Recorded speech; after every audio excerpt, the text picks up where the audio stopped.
자, 그러면 4화 허쉬엇을 4화 시작하도록 하겠습니다. 허쉬엇을 4화는 제가 또 되게 유명한 분을 모셨어요. 이제 그리고 이제 저 시대 때 혹은 제 윗세대 때의 분들은 다 아실 거예요. TV만 틀면 나오시는 분이었거든요.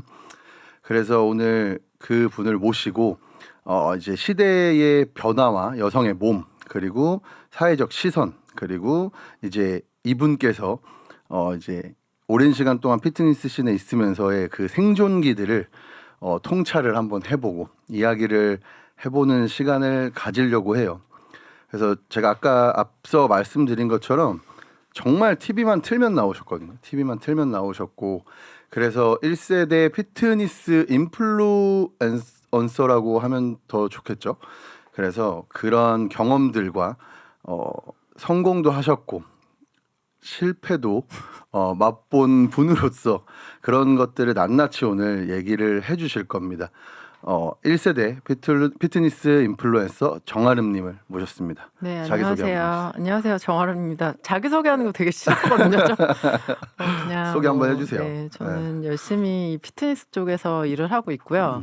근데 여기 제가 뭐라고 불러야 되나요? 우리는 보통 제가 쌤이라고 부르는데 네. 그냥 그렇게 최현주님이라고 불러야 되나요? 아니요. 그냥 편하게 해주셔도 돼요. 쌤, 제가 원래 쌤이라고 부르신 부를게요. 쌤이 이렇게 또 초대를 해주셔서 오게 됐는데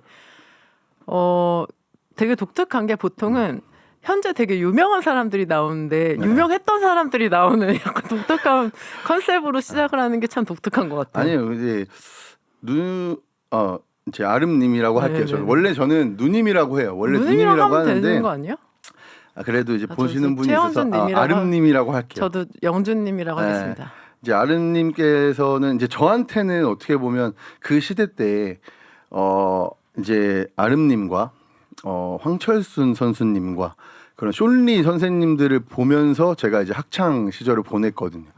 그때는 이제 저희가 이제 피트니스나 뭐 몸짱열품이 좀 불기 전이었어요. 그래서 이게 몸 만들기에 대해서 많이 생각을 하고 있지 않을 때였는데 그때 이제 TV에 한창 그분들이 나오시면서 나도 운동을 하면 저렇게 몸이 될 수 있을까? 운동을 해서 유명해지면 저렇게 TV에 나올 수 있을까?라는 생각을 하면서 이제 운동을 시작을 했던 것 같아요. 네, 그래서 방금 말해주신 게 유명하지 않은 사람이라고 얘기를 이제 본인이 해주셨는데 저한테는 되게 유명한 사람입니다. 아마 그리고 이제 오래 계신 분들은 모르시는 분 없지 않을까요? 네. 그쵸. 저는 그러니까 소위 말해 텔레비전 세대, 텔레비전 세대, 네. 블로그 세대. 네. 그때 이제 어떻게 보면 수혜자인 거라 저도 제가 이렇게 일을 오래 한 거를 실감을 잘 못해요. 그럼 일을 얼마나 지금 이제 피트니스 쪽에서 일을 얼마나 하신 거예요? 저는 사실 뭐 아시는 분들은 아시겠지만 제가 이제 나름 또 체육 전공이라 골프학과를 나왔고 그리고 그냥 정말 골프 선수로 대학연맹까지 다 시합을 뛰었어요. 그러다가 이제 갑자기 불의의 사고로 미스코리아가 되는 바람에 그 얘기도 한번 네. 해주세요. 아, 그 이제 아시는 분은 아시겠지만 이제 네. 정아름님께서는 또 미스코리아 출신이에요. 미스코리아 출신이어서 그때도 저는 기억이 어렴풋이 나요. 저는 왜냐하면 그 당시에 한창 미스코리아를 공중파에서 그쵸. 할 때였고 그리고 나서 그 공중파를 저희는 가족끼리 모여서 이렇게 네. 보곤 했거든요. 제가 굉장히 나이가 많은 것처럼 느껴지는데 지금 약간 공격당하는 느낌이거든요.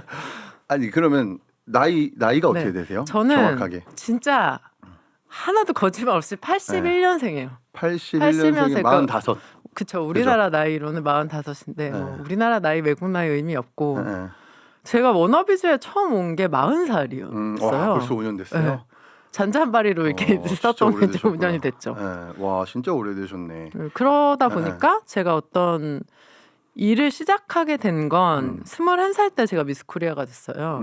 그러면서 와, 이제 엄청 이런 일찍 미디어의 노출이 갑자기 되기 시작하면서 지금까지 왔다 보니까 좀 기간은 긴 편이죠. 그러면 요것도 제가 좀 그냥 전 개인적으로 네네. 좀 궁금했던 건데 그 미스 코리아 그때 당시에는 이제 공중파에 나와서 진짜로 이제 약간 다 이슈가 됐었잖아요. 미스 그쵸, 코리아 그쵸. 할 때는 그 미스 코리아를 어떻게 하는 거예요? 네, 그게 좀 궁금해요. 그 과정들. 그 이제 뭐 지금 보시는 분들도 미스 코리아를 꿈꾸시는 분들이 또 있을 수도 있으니까 지금도 있어요, 미스 코리아가? 있어요. 놀랍게도 있습니다. 아, 있어요? 아, 네. 지금 공중파에서 안 오늘 하니까. 하는 날이다. 미스 코리아를 지금 해요? 우리가 촬영하는 이날 미스 그래요? 코리아 선발대회를 하는데 사실 이제 네. 예전에는 뭐 사실 지금처럼 성형이나 이런 것들도 많이 없었고 우리의 그러니까 뭐 몇십 년 전을 생각해 보면 그때 미스 코리아 선배님들은 되게 대단했던 것 같아요. 그 미스 코리아 대회라는 게 지금 좀 나이 어리신 분들은 모르겠지만 좀 연식이 좀 있으신 분들은 주말에 모여가지고 그 공중파에서 중계하는 그쵸. 대회를 보는 게 약간 사자머리하고 나와가지고 맞아요. 저는 그게 기억이 아직도 생생히 나거든요. 그래서 저도 이제 그걸 보고 자란 세대였는데 미스 코리아는 이제 5월에 보통은 했어요. 늘 계속 이제 5월에 전통적으로 5월에 이제 선발 대회를 했고 그 전에 이제 한 3월 정도부터 전국의 미용실 원장님들이 헌팅을 다니세요. 좀 될 만한 애들 그치 하려고. 그래서 이제 헌팅을 다니는 헌팅 시즌이 이제 2월 이때부터 그래요? 시작되고 5월에 이제 서울 예선을 기점으로 쭉 예선전이 전국 예선이 5월부터 시작되죠. 그러니까 서울이 일단 제일 세니까 미스 서울, 뭐 미스 대구, 뭐 경북, 뭐 막 이런 식으로 부산. 그리고 뭐 미스 시애틀 뭐 이런 그러니까 해외 교포들 해외도 있어요? 네, 있어요. 그래갖고 사실은 이거 약간 비하인드인데 대부분이 서울 사람이에요. 근데 이제 딴 데 그치, 가서 따오는 거예요? 대학처럼 일지망을 서울로 했다가 떨어지면 부산을 가. 떨어지면 뭐 대전을 가. 그래서 이제 조금 이제 이렇게 해서 결국 다 이제 모이게 되면 한 60명 조금 넘게 모이게 되죠. 전국에서. 그러면 그 전국의 그 지역 대회에서 1등들 한 사람들만 모여서 이제 그 최종 그쵸. 본선을 하는 거예요. 네, 그래서 예선전을 다 거치고 이제 합숙을 해요. 그 본선에 진출할 그 지역에서 1, 2, 3위를 한 사람들이 모여서 합숙을 하죠. 한 달 동안 별별 일이 다 그 합숙하는 장면도 막 TV에 나오고 하지 않나요? 한 달 동안 이제 가둬놔요. 뭘 해요 가둬놨다고 그때? 얘기하면 안 되나? 그때 뭘 해요 그러면? 거기서 그 미스 코리아 대회 기간에는 본인이 다 헤어랑 메이크업을 해야 돼요. 그래서 이제 그런 교육도 받고 그리고 이제 당시에는 미스 코리아 대회 전날에 전야제라는 걸 했어요. 토요일 밤에 항상 전야제. 한 달 내내 그거 연습하는 거야. 뭐 춤추고 노래하고 뭐 이렇게 아름다운 춤 막 그런 거 있잖아요. 춤사위들 그런 거 연습하고 그리고 뭐 이제 교육 받고 그리고 뭐 방문하는 거 있잖아요. 조금은 촌스럽지만 무슨 공장 이렇게 방문해 갖고 막 손 들고 막 이런 거 그런 걸 이제 하면서 한 달을 보내고 본선을 하죠. 그러면 얼추 지금 얘기를 들어보면 지금 저가 있는 약간 피트니스랑 좀 비슷하네요. 비슷해요. 지역 많이 대회를 비슷해요. 거쳐서 이렇게 제일 큰 대회에 나가서 또 그러면 아까 얘기해 주신 것처럼 지역 대회에서 각 1등들이 있을 거 아니에요. 그럼 그 있죠. 1등들이 또 이제 모여서 경쟁을 해서 거기서 1, 2, 3등을 그쵸. 뽑는 거고 본선에서 이제 그 순위가 매겨지죠. 그러면 이제 뭐 아름님은 어떻게 어떤 이제 출신이에요? 지역은 어디 출신이고? 저는 미스 서울 출신이고요. 그럼 이제 되게 높은 거네요. 그쵸. 저는 근데 뭐 아무것도 모르고 이제 했던 케이스인데 사실은 운이 저는 좋았다고 생각해요. 그러니까 저는 자기 객관화가 되게 잘 돼 있는 사람이라 전 제가 특별하게 예쁘다고 생각하지 않았는데 그때 당시에요? 그때 당시도 그렇고 지금도 그렇고 저는 그렇게 잘 못 느끼는데 어떻게 좀 뭐 운이 좋아서 됐고 그래서 이제 정신없이 막 그렇게 했는데 사실은 몇 년을 준비해도 못 들어가시는 분도 계시고 같은 기수 중에 뭐 한 막 4, 5년 준비한 분들도 미스 코리아만? 네, 미스 코리아만. 이게 그러니까 그걸 준비를 해서 이제 얻는 게 프로카드 있을 같은 거. 프로카드 같은 건가 봐. 그럴 수 있겠다. 그런 느낌이에요. 이해하기 그러니까 쉬워요, 나는 그러면. 프로카드를 따고 싶은 거야. 근데 자꾸 조금만 하면 될 것 같아. 그런 느낌인데 조금 더 좀 제가 막연하다고 표현하면 조금 그렇지만 아름다움이라는 기준이 누군가에 의해서 평가되기가 굉장히 힘들잖아요. 그러다 맞아요. 보니까 이제 거기서도 굉장히 많은 좌절이 있죠. 근데 저는 정말 체대를 다니다가 우연히 미스 코리아를 하게 됐던 건데 저는 그때 제가 골프 선수 생활을 했기 때문에 대학 연맹까지 근데 사실 골프를 못 쳤어요, 제가. 늦게 그러니까 시작해서. 미스코리아 했겠죠. 아니에요. 아닙니다. 늦게 시작했어요, 음. 제가. 근데 늦게 시작하다 보니까 저는 사실 뭐 약간 뭐 마케팅 쪽이나 이런 뭐 언론 쪽에 일을 하고 싶었는데 그게 이제 저희 이모님이 선출이세요. 국가대표 출신이셔가지고 골프장에 계셨는데 그때 고등학교 때 막 진로 적성 이런 거 정하잖아요. 그때 저는 막 연극하러 다니고 막 이렇게 약간 그런 예술의 감성이 좀 있었는데 남들 다 하는 거 하지 말고 남들 안 하는 거라서 제가 잘하는 걸 하라고 그 얘기를 하셔서 또 귀가 얇아요. 그래서 바로 시작을 했는데 너무 내 스타일이 아닌 거야. 골프가 저는 운동선수 스타일이 아닌 것 같아요. 어. 저를 좀 겪어봐서 아시겠지만 그쵸. 겁도 많고 그쵸.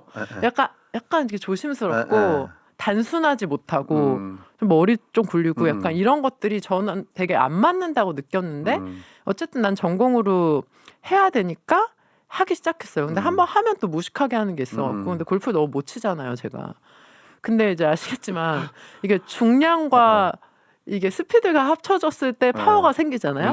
그래서 아 중량을 늘리면 되겠다 싶어서 제가 그때 고등학교 때 고등학교 때 엄청 먹었어요. 진짜 엄청 먹으면서 저 약간 푸드 파이터일 수도 있거든요. 진짜 먹으면서 웨이트를 막 하는 거 있잖아요. 막 동네 아저씨 막 관장님들이랑 힘만 키우셨구나. 그래갖고 한 85kg 받는 거예요. 제 바지를 36 입었거든요. 36.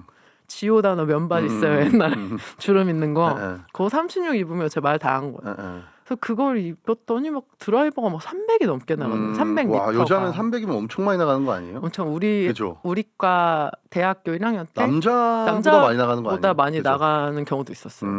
그래서 이제 힘으로 갔어요 대학을 사실은. 실력은 너무 안 됐는데 힘으로 이제 대학을 가서 선수 생활을 더 이상 이제 왜냐하면 저는 자기 객관화가 너무 잘 돼 있어서 난 선수로 대성할 수 없는 스타일 같은 거예요. 그래서 이제 공부를 해야겠다라고 생각해서 선수 생활을 그만두고 저는 사실 유학을 가고 싶었는데 저희 아버지는 공무원 출신이세요. 제가 한창 미스코리아 됐을 때 제가 골프를 한다니까 엄청 루머가 많았거든요. 그때 뭐 온라인으로 막 약간 이렇게 사람들이 미스코리아 할 때 그 당시에 현대 정가에 뭐 저기 그게 할아버지다 막 별 이상한 얘기가 나 있었는데 집안이 저희 아버지는 교육청 공무원이셨어요. 근데 내가 유학을 가려고 해도 집에 돈으로 나를 그렇게 밀어주기가 힘든 상황이라 사실 우리가 20살 정도 되면 내 힘으로 내 인생을 바꿀 수 있는 일이 별로 없잖아요. 근데 그때 저는 다이어트를 해야겠다라고 결심했어요. 20살 때? 네. 왜냐하면 너무 뭔가 인생이 좀 답답하고 나는 약간 하버드 가는 기분으로 용인대를 갔거든요. 내가 용인대 비하하는 건 아닌데 체대 다녀보신 분들은 알잖아요. 이게 학구적인 스타일 아니잖아요. 막 맨날 막 뛰고 그쵸, 막 그쵸. 이게 나는 너무 싫은 거야. 나는 약간 공부하고 싶어서 갔는데 약간 그 미국의 하버드에 그쵸. 있는 그런 그러니까 뷰를 나는 사회 원했는데 부적응자였던 거야. 부적응자였어. 그래서 이건 아닌 거야. 내가 생각했던 그림이 아닌데 엄마 아빠한테 보내줄 수 없어. 그럼 나는 뭘 해야 될까? 근데 제가 결정을 되게 빨리 해요. 물론 그래서 망한 케이스도 굉장히 많은데 결정을 한 게 그래 살을 빼면 되겠다. 일단 뭐라도 바꾸자. 그래서 겨울 방학 때 제가 85kg에서 3개월 동안 49kg를 만들어서 학교 갔어요. 진짜 잘 빼셨네요.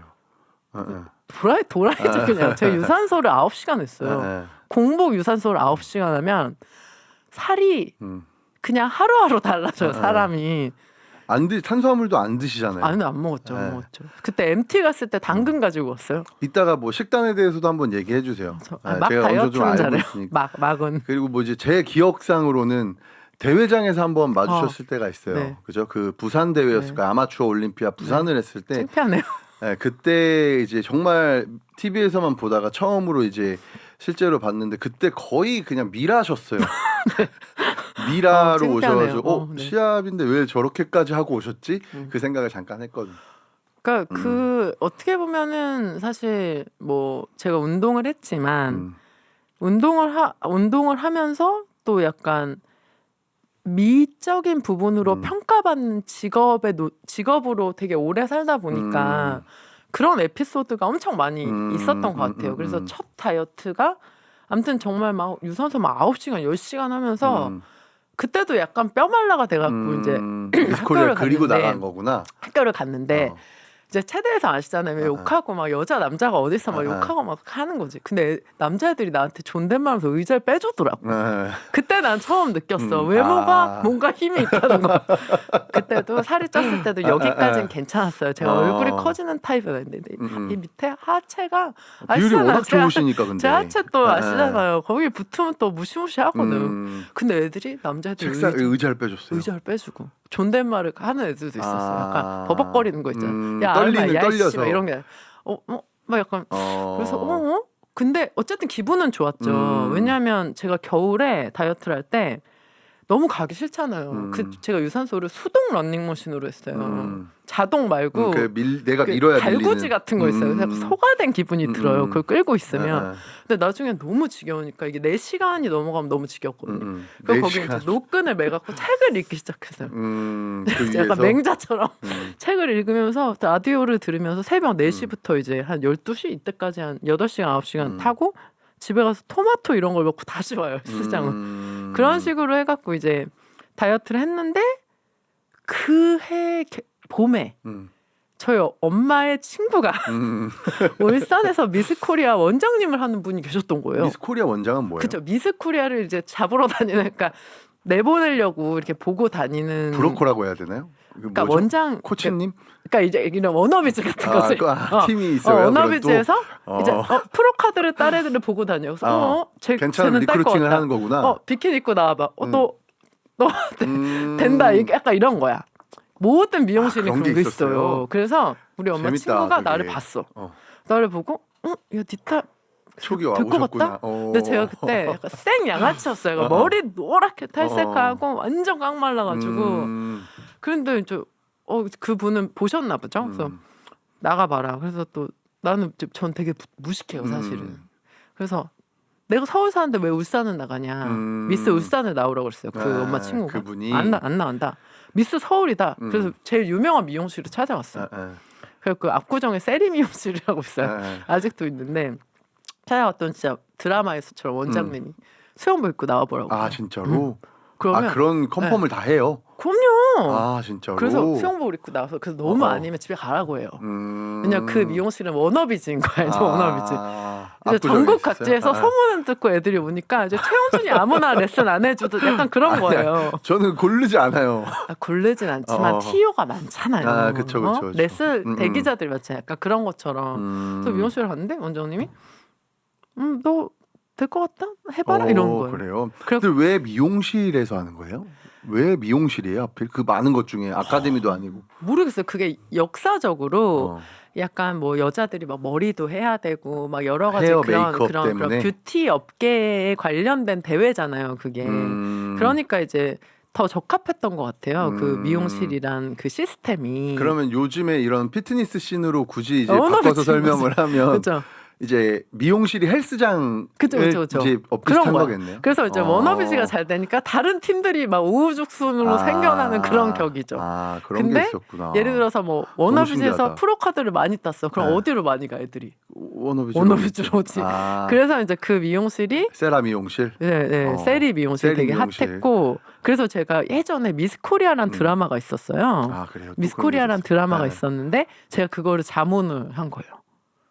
그 스토리 자문을 그 작가님이랑 그쵸, 작가님 그리고 제가 그 이현희 씨가 미스코리아로 나왔었는데 제가 이현희 씨 트레이닝을 했었죠. 그 미스코리아 대회 이제 연기를 할 수 있게 트레이닝을 했는데 그래서 이제 저는 나가게 됐고 뭐 저 한 달도 준비 안 하고 나갔던 것 같아요. 왜냐면 체대에서 하이를 누가 신어요? 그럼 진짜 돌 맞아요. 체대에서 하이를 신으면 도라이예요. 맞아. 그거는 하이를 어떻게 신고 가 학교에? 학교가 산에 있는데 그래서 하이도 처음 신어보고 이랬는데 그때 저희 집이 개포동이었어요. 개포동인데 미용실은 압구정동이고 압구정동까지 하이를 신고 매일 걸어 다녔어요. 매일.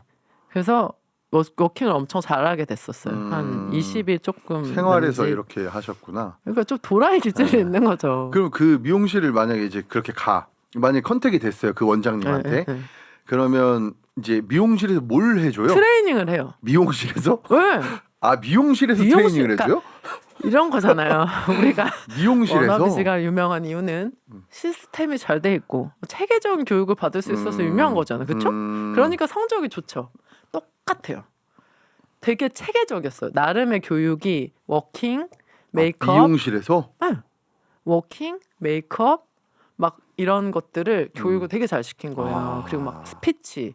그래서 막 오후에 6시부터 막 10시 이렇게까지 미용하시는 분들이 스피치도 알려주고 해요. 이제 아니면 다른 외부 사람을 짬이죠, 이렇게 짬. 데리고 와서 하는 거예요? 아니면 그들이. 미용사분들이? 네, 그 왜냐하면 그 원장님 이하 그 선생님들이 우리가 이제 소위 진짜로? 짬이라고 좀 신기하다. 좀 짬이라고 말하면 좀 너무 저급한데 노하우를 가지고 트레이닝을 하시는 거죠. 그러니까 약간 이런 거야. 예를 들어 제가 워너비즈 다니고 있어서 자꾸 얘를 워너비즈를 드는 거예요. 청취자랜다. 시청자 여러분들 오해가 없으셨으면 좋겠는데 예를 들어서 시합장에 가면 제가 그 아마추어 올림피아드 얘기하셨잖아요. 그때 이제 시합을 1도 모르고 그때 나갔을 때 그 강렬한 기억이 있어요. 가운에 워너비즈 이 무리들의 이 압도적인 이런 그때 많이 느낌. 나갔거든요. 그렇죠. 근데 다 몸이 비슷비슷하게 좋은 거야. 왜냐하면 그들은 그렇게 교육받고 트레이닝이 돼 있어. 모두가 되게 평균 이상이야. 그런 거라고 보시면 돼요. 이해 정확히 그러니까 했어요.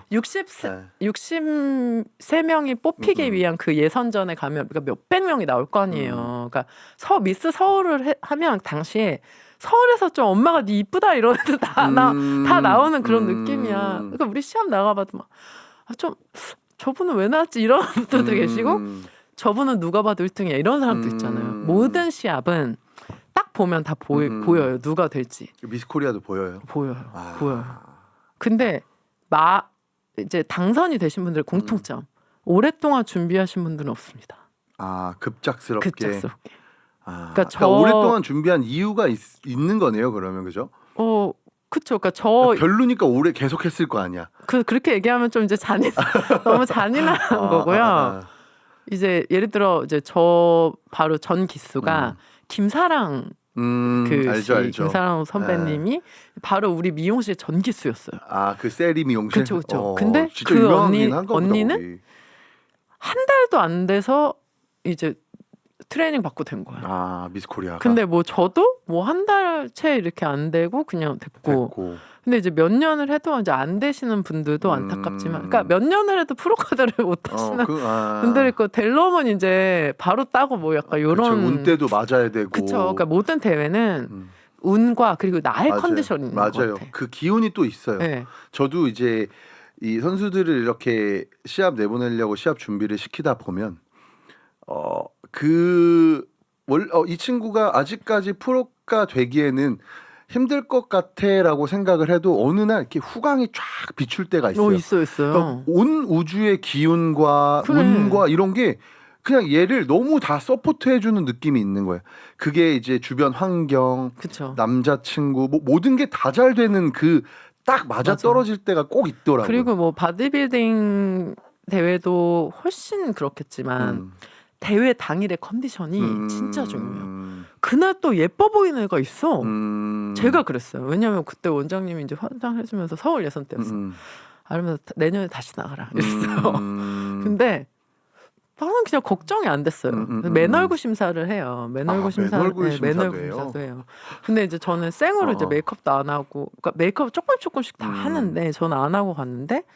원장님이 안 될 거라고 했는데 그날 약간 그분이 오셔가지고 인터뷰를 너무 잘했어요. 워킹을 너무 잘했고 그래갖고 이제 서울 예선이 됐고 그래서 이제 합숙을 들어갔고 미스코리아가 됐고 그러면서 이제 뭐 인생사가 이렇게 파란만장하게 갔는데 뭐 우리가 좀 두서없이 얘기하는 것 같지만 전 진심으로 제가 이제 워너비즈에서 이제 뭐 최현준 코치님이랑 이렇게 운동을 하면서 저는 뭐 선수 출신도 아니고 뭐 그쪽으로 꿈이 큰 사람은 아니지만 어쨌든 피트니스 업계에 있는 사람으로서 뭔가 나이는 어리지만 나에게 가르침을 주거나 좋은 이렇게 교훈을 줄 수 있는 누군가와 함께 한다는 게 되게 중요하다는 걸 깨달았어요. 트레이닝을 하면서. 그래서 저는 이제 뭐 이걸 보는 구독자 여러분들도 저마다의 고민을 갖고 있을 거 아니에요. 자기가 선수 출신이든 트레이너든 아니면 그냥 일반인이든 근데 이제 제 두서없는 이야기를 들으시면서 좀 본인의 이 인생에 대한 기준과 플랜을 좀 잡으시는데 도움이 됐으면 좋겠어요. 왜냐하면 저만큼 두서없이 산 사람 많지 않아요. 그러니까 진짜. 보면 진짜로 누나가 어떻게 보면 아름 씨가 네네. 어떻게 보면 되게 뭐라고 해야 될까? 되게 다양한 직업을 갖고 있는 사람처럼 느껴져요. 그렇죠. 여러 가지를 했죠 실제로. 트레이너이기도 하면서 네. 방송이란 방송은 다 다 나오고, 있고. 그러니까 방송인도 하면서 그렇죠. 그러면서 뭐 공기업 이런 데나 교육도 다니시고, 네. 그러니까 이런 것들을 봐오니까 엄청 직업이 다양하다, 되게 멀티플레이어다라고 되게 많이 느껴졌거든요. 네네네. 그런 부분들이. 근데 요즘은 그게 어떤 업계든 단일화가 그러니까 약간 내가 하나로만 승부를 거는 게 좀 불가능한 시대가 점점 더 되고 있는 것 요즘에는 같아요. 네, 어떤 이유로? 그게 무슨 뜻이냐면 우리가 이제 최영준 코치님도 운동을 가르치고 계시고 저도 뭐 이제 그 업에 있지만 사람이 사람을 상대하고 사람에 대해서 이야기하는 건 단순하지 않잖아요. 이게 학문으로만 풀 수 있는 것도 아니고 그쵸. 학문이 없는 느낌으로만 갈 수 있는 것도 아니고 베이스가 없는 경험으로 밀어붙이기에는 한계가 있고, 그러니까 이 되게 복합적인 요소들이 필요하잖아요. 그래서 저는 이제 제가 뭐 되게 워너비즈 투명인간처럼 지금 5년째 오면서 5년째 오고 있는 이유 중에 하나가 이제 대부분 이제 제가 겪었던 이런 바디빌딩을 하시는 분들은 나의 궁금증을 100% 해결해주지 못하셨던 것 같아요. 이제 그러니까 아름 내가 씨의 궁금한 궁금증. 게 이게 네. 이게 궁금해. 그럼 저는 성격상 이게 왜 그런지를 알아야 돼. 왜라는 그래야 내 부분을. 몸과 마음이 움직이는 되게 그게 아주 예민한 캐릭터인데 보통은 이제 이게 나쁘다는 게 아니라 어떻게 보면 우리가 뭐 소위 말해 역기를 두는 운동이라는 그 운동이 열심히 하면 된다. 뭐 그러니까 약간의 무식함과 이 강인함으로 밀어붙였을 때 퍼포먼스가 나오는 운동이라는 인식들을 가지고 있잖아요. 그쵸. 그러다 보니까 저는 사실 많은 매력을 느끼지 못했고 처음에 이제 일을 시작하면서부터도 많이 매력을 못 느끼고 있었어요. 그런데 이제 제가 이 업을 하면서 내가 뭔가 알아야겠다는 생각을 하면서 이제 뭐 말도 안 되게 막 시합을 몇 번 막 부딪히다 보니까 저는 그 안 좋았던 경험들이 저한테 되게 좋은 긍정적인 영향을 많이 줬다고 생각하거든요. 그러니까 삽질을 좀 두려워하면 안 되는 것 같아요. 삽질을 많이 해본 사람들은 그 나름의 노하우를 난 갖고 있다고 생각하는데 그럼요. 그쵸. 그래서 저는 이제 되게 좋게 생각하는 부분이 어떤 굉장히 합리적이고 체계적이고 과학적으로 내 의문을 해소시켜 줬다는 거. 근데 그거는 사실 이론만은 아닌 것 같았어요. 내 느낌에. 왜냐하면 사실 남자가 여자 몸을 그렇게 오랫동안 그 비키니 네. 쪽을 오래 하시기는 굉장히 힘들잖아요. 좀 특이하잖아요, 그게. 그쵸, 특이하죠. 그러니까 특이한 직업이죠. 도라이 같았어요. 저는 처음에 왔는데 얘가 좀 이상한 거예요. 직업이 특이하죠. 좀 도라이 같았어요. 그래서 저는 좀 도라이를 좋아하거든요. 그래서 저는 아직까지 이제 오고 있는. 그러니까 제 이야기는 내가 어떤 직종을 갖고 있던 내가 하나만 잘하는 거에 안도하면 안 되지 않나라는 생각을 하는 거예요. 그러니까 요즘에 이제 뭐 예를 들어 런던 베이글 막 엄청 막 잘 된 런던 그런 베이글이 뭐죠? 그 이제 베이글 브랜드인데 그 빵? 왜? 빵집이에요. 근데 이제 되게 유명. 그러니까 이분이 이러신 분이에요. 시사에 관심이 1도 없으신 분이라 아무것도 모른다. 근데 런던 베이글이라고 되게 핫한 브랜드가 있는데 그걸 이제 창업해서 브랜드를 그렇게 키워서 몇천억에 파신 그 대표님이 제과 제빵 출신도 아니고 셰프 출신도 아니에요. 시각 디자인 전공이에요. 그 런던 그쵸. 베이글이라고 하는 빵집이. 그러니까 브랜딩에 그 브랜딩과 그 브랜드를 메이킹한 건 빵을 잘 만들어서가 아니라는 건 거죠. 근데 이해했어요. 우리가 지금 살아가는 이 모든 필드에서 필요한 요소가 어떻게 보면 그런 거일 수도 있겠다고 저는 예전부터 생각을 했기에 무슨 얘기인지 제 나름 이해했어요. 그렇게 일을 해왔고 그래서 좋게 된 부분도 있고 안 좋게 된 부분도 있지만 저는 안 좋게 된 부분을 뭐 부끄럽다고 생각하지 않아요. 그리고 아시겠지만 저는 지금 이제 한국에도 있지만 인도네시아 쪽에서 새로 이제 시작을 했는데 뭐 사실은 저는 새롭게 뭔가를 시작하는 거에 대한 공포감이나 뭐 그런 것보다는 사실 제 나이에 45세 새로운 기회를 잡아서 새롭게 꿈을 꾸고 뭔가 막 짜증나고 막 두렵고 설레고 이런 걸 느낄 수 있을까를 생각해 봤을 때 확률상 굉장히 희박해지거든요. 점점 더. 그런 차원으로는 저는 뭐 제가 뭐 실수했다거나 삽질을 했던 경험들이 그렇게 뭐 창피하거나 그렇진 않아요. 물론 뭐 없었으면 좋겠죠. 그렇죠, 그렇죠. 그러면 그 지금 이제 실수하고 삽질했다라고 하시는데 어떠한 실수와 삽질을 이렇게 많이 뭐 하셔가지고 삽질 아이콘이야 아이콘. 이제 다양하게 뭐 그러면 거기서부터 한번 풀어보죠. 아까 이제 저희가 미스 코리아 얘기를 하다가 이제 미스 코리아가 되셨잖아요. 그렇죠. 그죠? 그리고 나서 이제 어떠한 이제 활동들을 했을 때 미스 코리아가 어떻게 피트니스 씬으로 들어와서 활동을 하게 됐는지도 전 좀 궁금하거든요. 저는 근데 원래도 제가 체육 전공자였고 내가 체육을 하고 있다는 자부심이 있었어요. 그래서 제가 참가번호 56번이었는데 참가번호 56번 막 필드의 프로그램을 여러분들에게 전해드리겠습니다. 막 이런 거 하고 그랬어요. 그래서 그 당시에 이제 당선이 되고 나서 뭐 다들 이제 연예계 쪽으로 많이 가요. 그쵸, 제가 알기로도 되게 많이 가는데 연기 많이 하시잖아요, 그죠? 근데 저는 그때 그런 연락을 되게 많이 받았음에도 불구하고 나름의 그 좀 아집이라고 해야 되나? 나는 운동을 전공을 했고 운동을 하는 사람이니까 내가 잘하는 거를 하는 게 맞다라고 생각을 했어요. 내가 안 해본 걸 하는 걸 좀 두려워하는 무게도 못 치는 거 아시잖아요. 새로운 기구가 오면 일단 움찔한다. 맞아요. 근데 했던 것도 엄청 잘해. 그러니까 그게 제 좀 특성이라 그때도 도전보다는 내가 잘하는 걸로 승부를 해야겠다고 생각해서 스포츠 방송을 시작했죠. 뭘 하신 거예요? 스포츠, 그러니까 골프 쪽 방송 진행하고, 그러니까 왜냐면 저는 골프 전공이었으니까. 그래서 그런 것들은 그러면 근데 이렇게 매칭을 누가 이렇게 기획사 같은 데서 해준 거예요? 아니면 어떻게 따내신 거예요? 그런 방송? 그때 막 학교로 섭외가 오고, 막 학교로 섭외가 미스 코리아 오고. 나가서? 그렇죠. 미스 코리아 나가서 이제 당선이 되고 나서는 주최 측에서 시킨 이제 행사나 방송들도 했고, 그리고 이제 별도의 이제 개인 연락은 학교로 오고, 막 어떻게 뭐 연락처를 알아서 막 와요. 이제 그렇게 그러다가 이제 활동을 하게 되신 활동을 거구나. 하게 돼서 뭐 광고도 찍고 방송도 하고. 그래서 이제 사실 라이브에 조금 강한 면이 스포츠 중계 비슷하게 이제 현장 중계를 제가 많이 했어요. 인터뷰하고. 골프에서. 네, 그런 거를 이제 그 당시에 막 어디선가 또 본 것 같아요. 그것도.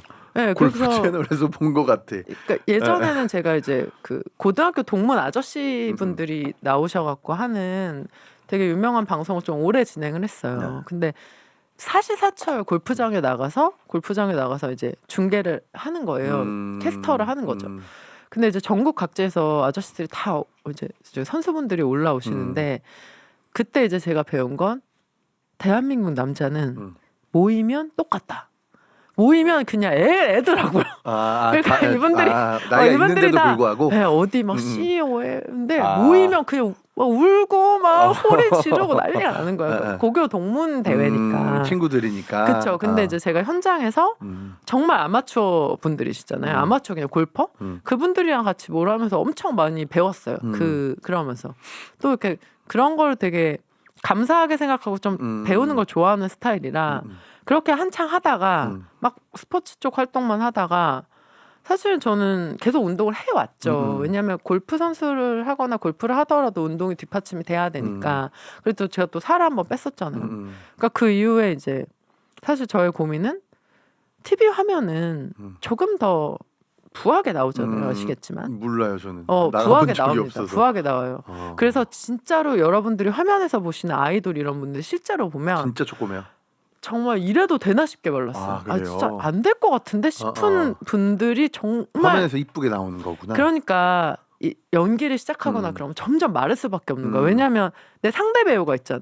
근데 내 상대 배우 남자인데 나보다 팔이 얇아. 그럼 나는 죽기 살기로 이 사람보다 얇게 만들어야 화면에 투샷이 나오잖아요. 그러다 보니까 이제 저는 사실 운동인과 방송인의 중간 정도의 입장에서 그 갈등이 너무 있었던 거예요. 왜냐하면 나는 그렇게까지 하고 싶진 않은데 화면에 나오면 돼지같이 나오는 건 싫은 거야.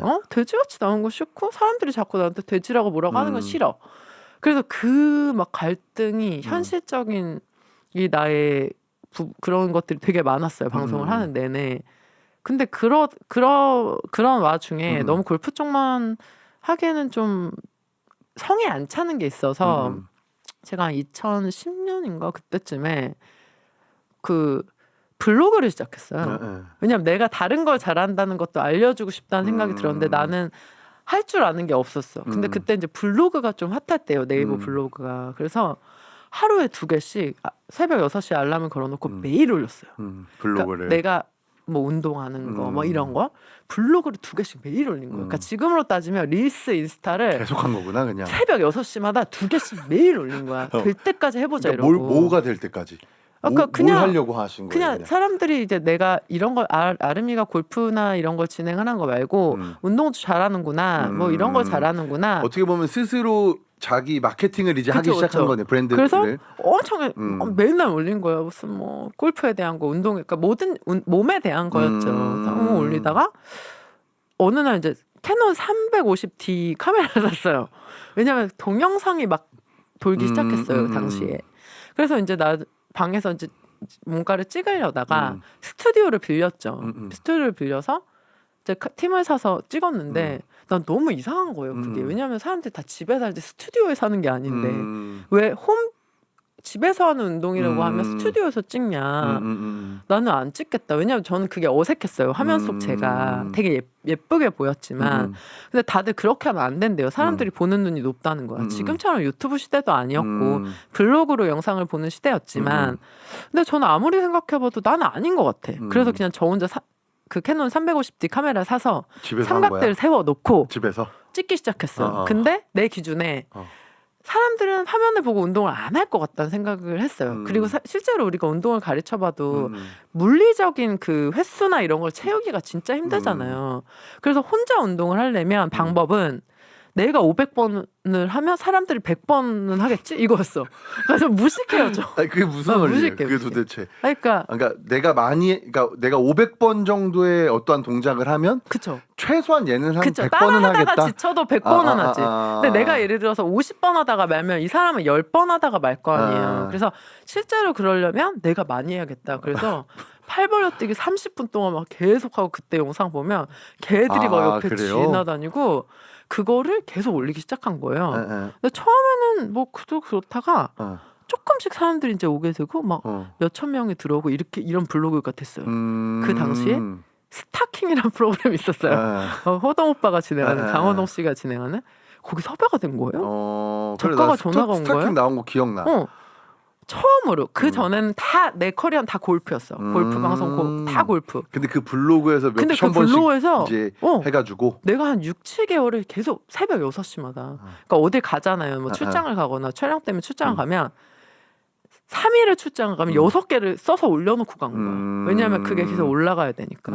그렇게 계속 노력은 하셨구나. 그래서 계속. 스타킹에 섭외가 된 거예요. 그때 처음으로 그 미스코리아 출신 내가 제일 싫어하는 말이 미스코리아 출신 이거거든.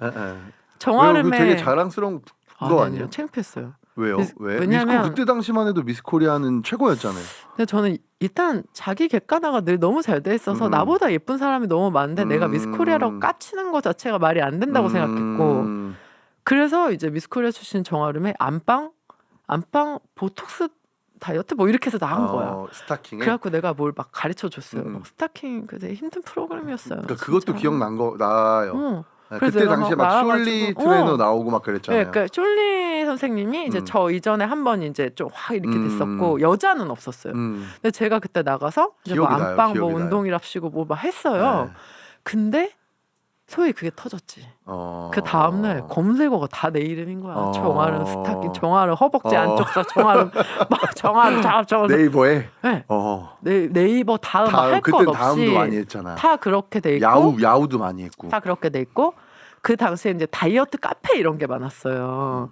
그런데 거기에 이제 사람들이 다 퍼다가 내 거를 올리면서 그때 이제 제가 들었던 말이 강호동 씨랑 제가 막 이제 인터뷰 얘기를 하다가 그 제가 그런 말을 했었어요. 나는 사실 제가 그때도 깡 마르지 않았었거든요. 깡 마르지 않았었는데, 그러니까 사람들 눈에는 좀 센세이셔널하게 보인 부분이 있었겠죠. 왜냐면 다 마른 연예인들만 나올 때 튼튼해 뭔가 보이고 이런 그쵸 단단해 보이는. 그쵸 뭔가 약간 그러니까 좋게 말하면 글래머러스하고 나쁘게 말하면 육덕인 거지. 나는 육덕이란 단어 세상에 제일 싫어해요. 내가 진짜 치르더라고요. 너무 싫어.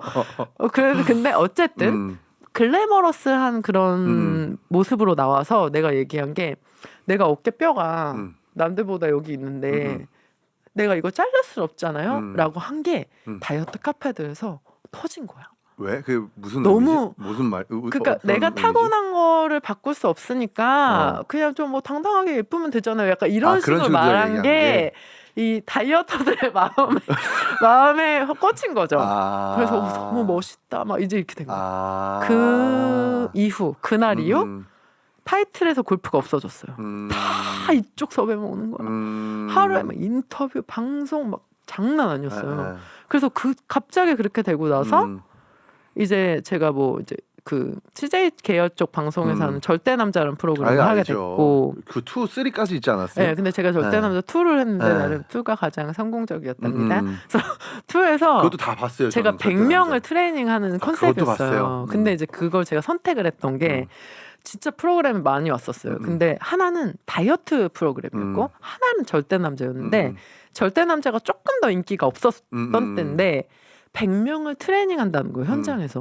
근데 내 나름 뭐가 있었냐면 사람들이 내가 이쁘지도 않지만 미스코리아 출신이라고 해서 쟤는 얼굴만 예쁜 걸로 저로 나와서 깔짝깔짝 하는 거야 라는 말이 너무 싫었던 거야. 그래서 내가 절대 남자를 하면 실제로 현장에서 내가 100명을 가르치면 나에 대한 그런 게 좀 없어지지 않을까라는 생각이 들어서 그걸 선택했고 물론 제가 뭐 엄청나게 뭐 날씬하고 뭐 그런 적은 단 한 번도 없어요. 아이러니하게도 전 방송하면서 엄청 날씬했던 적이 없어요. 맨날 그나마를 그만이었어.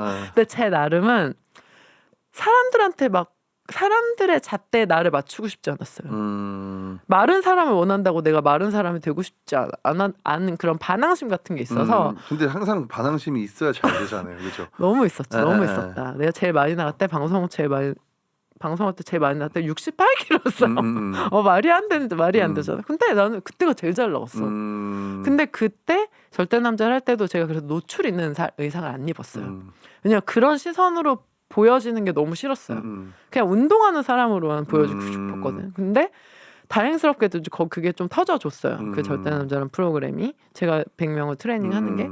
그래서 이제 뭐 일을 엄청 많이 하게 됐죠. 뭐 쉴 틈도 없이 계속해서 이제 방송을 하고 어떤 시점에 한 10몇 년 전에 되게 운동이 키워드였던 때가 있어요. 맞아요, TV를 맞아요. 틀면 그러니까 이제 여름이 되면 너무 지겨운 게 뭐 여기 어느 방송국 무슨 프로그램인데 뭐 허벅지 살 빼는 거 허벅지 살 안 빠진다고 뭐 그럼에도 불구하고 또 여러 가지를 알려주고 막 맨날 나 그걸 하는 거야. 그때 한창 이제 우리나라의 몸짱 열풍이 맞아요. 불 때였잖아요. 네, 그래서 네. 그리고 저는 약간 특혜를 받다고 생각해요. 왜냐면 여자가 나밖에 없었기 때문에. 그래서 이제 제가 어떻게 보면 일을 많이 하게 된 계기도 있었고, 뭐 일본 피트니스라고 해서 뉴스에 나가서 뉴스에 나가서 이제 1분씩 이제 하는 그런 것도 했었고, 막 엄청 많이 했어요 방송을. 막 출발 드림팀 이런 그쵸, 옛날 그쵸. 프로그램들 다 있잖아요. 더바디쇼, 바디쇼도 제가 시즌 드림팀 2, 3, 4까지 다 했고, 그러니까 그리고 행사도 많았고, 그러니까 그러다 보니까 이게 지금 이제 막 활동을 하시는 지금 막 한창 제가 그때 했듯이 막 활동을 하시는 분들이 계실 거 아니에요. 근데 그런 분들에게도 뭔가 되게 얘기해주고 싶어서 사실 나온 것도 있는 게 그때는 내가 소위 말해 잘 팔리고 있다는 거에 대한 소중함을 몰라요. 그때 당시에는 네, 저는 너무 잘 팔렸어요. 정말 전 굉장히 잘 팔. 그러니까 상품으로 따졌을 네. 때 정아름이라고 하는 상품이 되게 그냥 네. 인기가 있어서 팔린 거지. 오랫동안 팔렸고 끊임없이 팔렸고. 근데 저는 그때도 감사하면서 되게 열심히 했는데 진짜 감사해야 되는 부분이 많거든요. 그런 게. 그러니까 트레이너로서 회원이 한 명 온다. 그것도 되게 감사한 일이에요. 그쵸. 그러니까 누군가가 나를 찾는 거, 찾아준다. 그치. 내가 필요로 해서 찾는 거. 저는 그때도 감사했는데 지금 되돌아보면 너무 감사해요. 진짜 너무너무 감사해서 요즘에도 저는 항상 그런 생각을 해요. 저한테 이제 뭐 찾아와 주시는 분들 보면 너무 고맙죠. 그래서 근데 그게 그 감정을 아시니까. 근데 그게 막상 그걸 겪을 때는 그때 당시에는 모른다. 그쵸. 그리고 사실 요즘에는 그런 게 더 독이 될 수 있는 게 이 SNS란 그 소셜 미디어가 누군가에겐 굉장히 독이 될 수 있다고 생각해요. 왜냐면 저 때만 해도 저는 그 세대가 아니에요. 소셜 미디어 세대가 아니에요.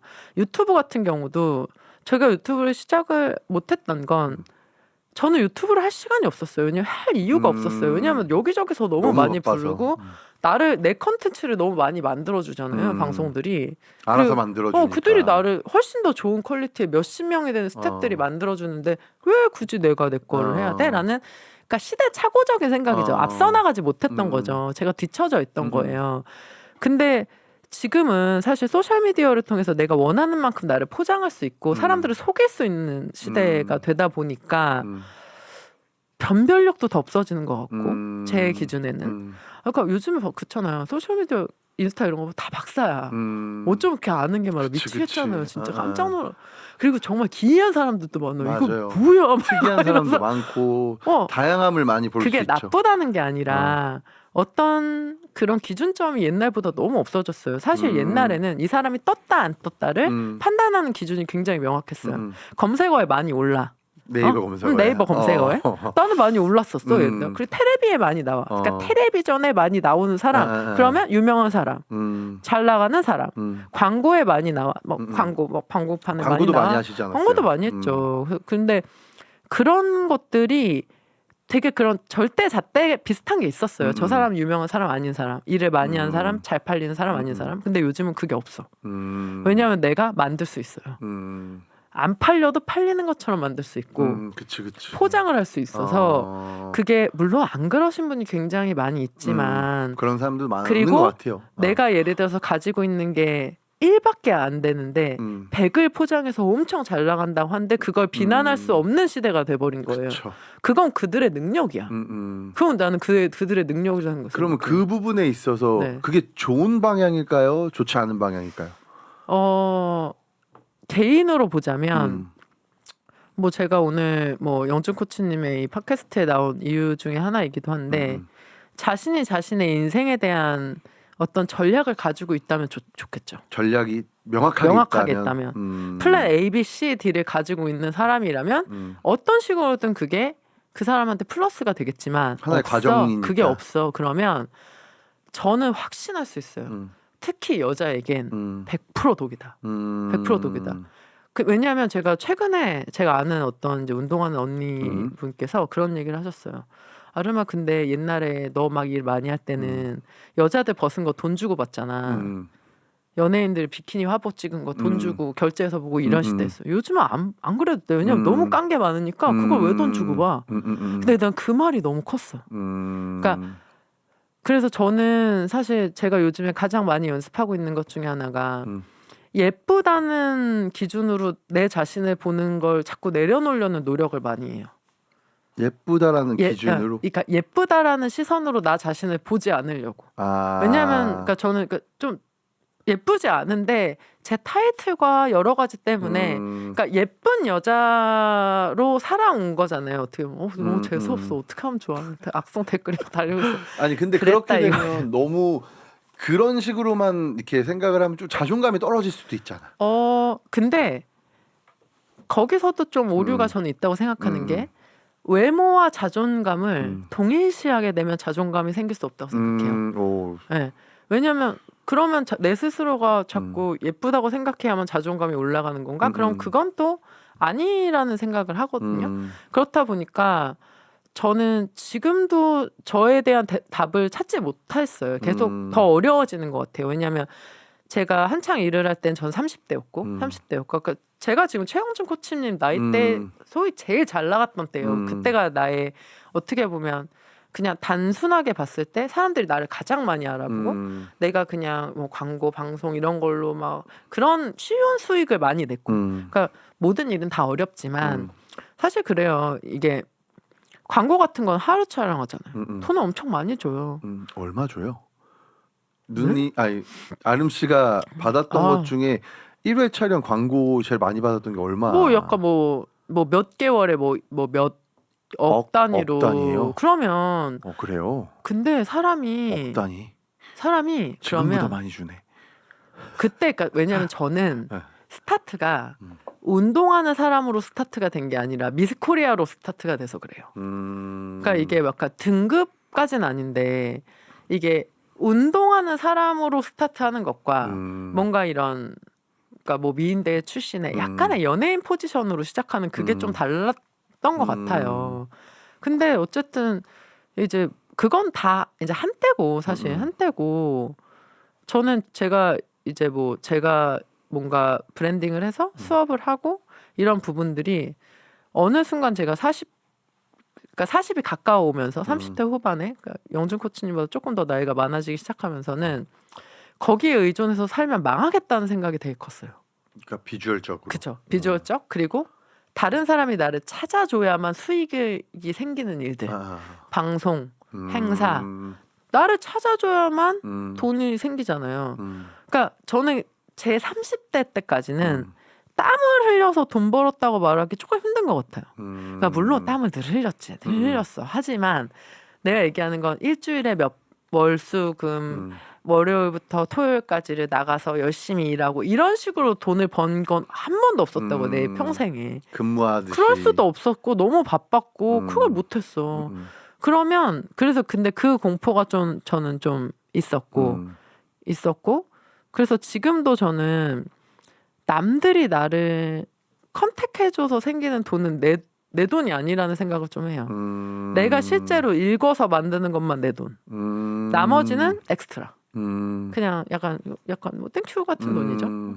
그래서 근데 이제 소셜 미디어나 이런 걸 하다 보면 제가 이렇게 말하면 좀 이상할 수 있는데 잔돈을 벌 확률이 조금씩 생겨요. 팔로워가 많아지면 어디서 얼마 주고 막 이런 거. 그쵸. 근데 그게 되게 큰 단위로 본다면 잔돈이거든요. 그쵸. 물론 뭐 킴 카사디안처럼 뭐 1억이 넘어가면 얘기가 다르겠지만 블랙핑크 뭐 리사는 아니잖아 우리가. 운동하는 사람들은 절대로 킴 카사디안과 리사가 될 수 없어. 어쩔 수 없어요. 그거는 우리의 시장이 그러하잖아요. 그쵸. 미국도 그렇잖아요. 맞아요. 굉장히 커 보이지만 그 거대한 산업 속에 굉장히 일부분, 굉장히 그 매니아층에 속한 그거잖아요. 미국 시장이 얼마나 커요. 그 사람들 그렇게 따지면 미국에 되게 잘 나가는 예를 뭐 빌더나 그런 사람들이 뭐 예를 들어 영화 배우 막 브래드 피트가 받는 그걸 말도 안 되는 돈이에요. 그래서 저는 뭐 피트니스 업계가 뭐 그렇다가 아니라 내가 소셜미디어나 이런 거를 자칫 잘못해서 내가 보여지는 상품으로만 평가되게 자꾸 포지셔닝을 하다 보면 나중에 인생이 굉장히 깝깝해질 수 있고 힘들어질 수 있지. 그게 여자들한테 굉장히 심할 수 있다고 생각하는 거예요. 왜냐면 비키니란 나의 최소한의 벗은 모습을 보여주는 거잖아요. 그쵸. 저는 정말 모든 선수들을 다 존경해요. 왜냐면 내가 해보니까 너무 힘들고 너무 힘들고 너무 존경스러워. 너무 존경스러운데 그렇기 때문에 이제 애정도가 더 많아지는데 되게 안타깝게 느껴지는 때가 있어요. 나도 어릴 때 누군가가 그렇게 얘기해줬으면 좋았겠다라는 부분들인 것 같은데 이게 그러니까 예를 들어서 내가 너무 사랑하는 사람이 있어. 너무 사랑하는 사람이 있는데 이 사람이 벗은 걸 보여주고 싶지 않아요. 그렇죠. 내가 왜 내 거잖아. 그렇죠. 당연한 사람의 심리니까. 그래서 잘 팔리려면 일정 부분에 되게 스마트한 포장도 필요한데 그러니까 어떻게 보면 안타깝게도 종목의 특성상 보여주는데 너무 집착을 하고 할 수밖에 없는 환경이니까. 그렇죠. 근데 그걸 굉장히 스마트하게 해야만 내가 10년 후에 20년 후에 내 전략대로 풀어나갈 수 있다고 생각이 드는 거예요. 왜냐하면 내가 20대야 30대 초반이야.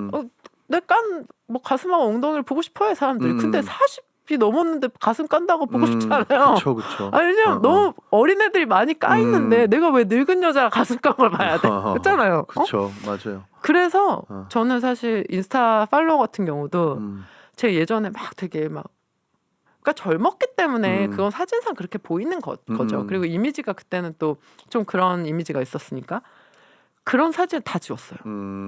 다 지웠어요. 팔로워는 계속 떨어지죠. 왜냐하면 여성에게 있어서 팔로워를 가장 빠르게 늘릴 수 있는 길은 야하게 벗는 겁니다. 가장 빠르고 가장 효과적이고 가장 안전하게 계속 올릴 수 있는. 하지만 그걸 생각해 보셔야 된다는 거죠. 그게 제 나이가 됐을 때. 그리고 제 나이보다 더 10년 더 있었을 때. 그때까지 계속 깔 거야? 계속 깐다고 안 보는 게 포인트. 깔 수 있어. 하지만 아무도 그걸 안 본다. 그리고 계속 까는 애들이 계속 나와. 그러면 내가 예를 들어서 어떤 전략을 가지고 나의 모습을 보여줄 것인가. 그러니까 벗는 걸 올리는 게 잘못됐다가 아니라 전략이 없으면 결국 다이어트를 하고 시합을 나가고 막 돈 진짜 많이 들잖아요. 시험 나갈 때. 많이 들죠. 그 모든 투자가 아무것도 아닌 게 돼버린다니까요. 나중에. 그래서 그러니까 어떻게 보면 한마디로 조금 쉽게 표현하면 시간이 지날수록 상품 가치가 좀 네. 떨어지는 거죠. 처음에 그쵸. 너무 그렇게 해놓으면. 네. 그러니까 그 말인즉슨 전략적으로 하던가 네. 아니면 조금의 스마트하게 네. 생각을 해서 그런 것들을 좀 절제를 하는 게 오히려 여성분들의 마케팅에 있어서는 네네네. SNS 마케팅에서는 네네네네. 훨씬 더 득이 될 수 있는 확률이 높다. 네. 추후에. 네. 그죠? 왜냐면 저는 그걸 겪어본 사람으로서 그쵸. 정말 이게 피부로 너무 체감하는 거거든요. 왜냐하면 또 이게 소셜미디어를 하다 보면 사람이 상대방의 반응이 굉장히 민감해져요. 특히나 우리처럼 몸을 이렇게 한 사람들은 조금 돼지 같아 보면 안 될 것 같고 막 내 살 좀 빠지면 자신감 막 뿜뿜이고 이런 거 있잖아. 그러면 그 안에서의 또 내 기준이 모호해지는 그러니까 나의 미적 기준도 모호해지고 근데 그거를 잘 잡고 가지 않으면 나중에 진짜 답 없거든요 이게. 그래서 그거를 좀 잘 잡으셨으면 좋겠는 게 제가 지나고 보니 제가 되게 듣고 싶었던 이야기예요. 그 당시에는 아무도 왜냐면 얘기를 나는 해주지 선배도 않았으니까. 저는 약간 박쥐 같은 존재였어요. 네. 난 선수도 아닌데 그리고 연예인도 아니야. 완전 연예인도 아니야. 그러니까 굉장히 그 아무것도 없는 팀이란 게 없고 조언을 해줄 사람이 없고 그런 위치에서 이제 뭐 너무 이제 오랜 시간 활동을 하다 보니까 그런 안타까운 부분들이 저에게도 있고 그리고 제가 지금 실제로 보고 있는 분들 중에도 나중에 어떡하려고 그러지? 라는 생각을 이제 하게 만드는 경우도 있고 이게 어느 순간부터 그러니까 옛날에는 우리나라 이제 보수적이었으니까 네. 이제 아까 얘기했던 것처럼 진짜 뭔가 돈 주고 그런 것들을 봐야 네네네. 하고 이러다 이제 SNS 시대가 오게 되면서 그냥 이제 되게 그런 노출이라는 게 어떻게 보면 되게 편하게 지금 퍼지고 만연해 네네네. 퍼지고 있잖아요. 그러니까 그러면서 어느 순간부터 뭔가 섹시라고 하는 단어가 나오기 시작하고 네. 근데 이제 그러면서 사람들이 뭔가 SNS에서 노출 수위들이 높아졌는데 네. 그런 것들이 어떻게 보면 이제 아름 씨가 보기에는 되게 좀 과하다라고 느껴진다는 거죠. 뭐 보기에.